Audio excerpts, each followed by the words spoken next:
আমি মরে যাচ্ছি, আর আপনি আসল ইবাদ আল্লাহর সামনে দাঁড়িয়েছেন, কুদরতি সামনে নামাজ।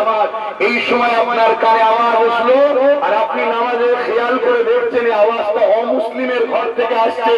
আর আপনি যদি মনে করেন যে আমি আল্লাহর নামাজে আছি, আগে নামাজটা পড়ে নি, ও তো অমুসলিম, তারপরে দেখবো খুনি।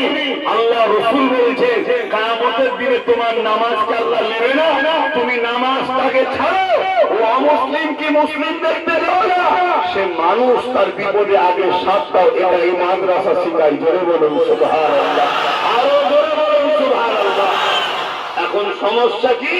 বলছে মাদ্রাসায় নাকি ডাক্তার হয় না, মাদ্রাসায় নাকি ইঞ্জিনিয়ার হয় না। আরে মাদ্রাসায় পড়ার পরে হাজারো ডাক্তার ইঞ্জিনিয়ার হচ্ছে।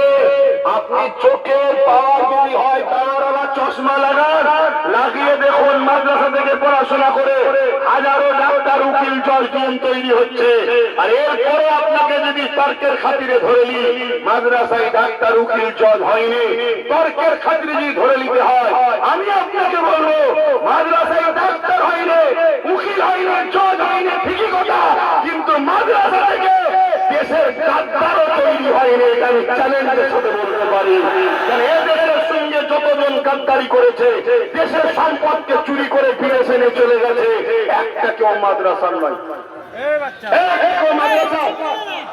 আমার দেশের খবর পাকিস্তানকে সাপ্লাই করে যতজন ধরা পড়ছে, একটা কেউ মাদ্রাসার নয়। আমি কারো ধর্ম নিয়ে আলোচনা সমালোচনা করছি না, আমি জালিমের বিরুদ্ধে বলছি। আমি কার বিরুদ্ধে বলছি?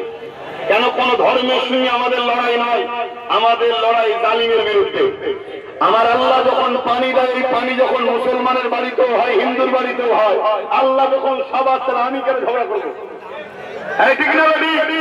আল্লাহ যখন কোন খাবার দিয়েছে সবার জন্য, আমি কেন অন্য ধর্মের লোকের খাবার কেড়ে নেবো? আমার লড়াই কোন ধর্মের বিরুদ্ধে নয়।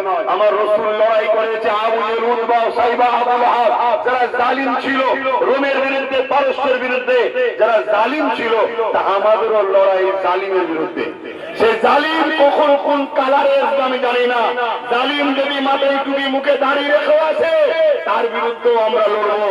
আর জালিম যদি প্যান্ট শার্ট কোট টাই পরেও হয়, তার বিরুদ্ধেও, জুলুম যে করবে তার বিরুদ্ধে আমরা লড়বো। কি বলছেন? একমত তো নাকি? এটা ধর্মের সঙ্গে জড়িয়ে দেবেন না।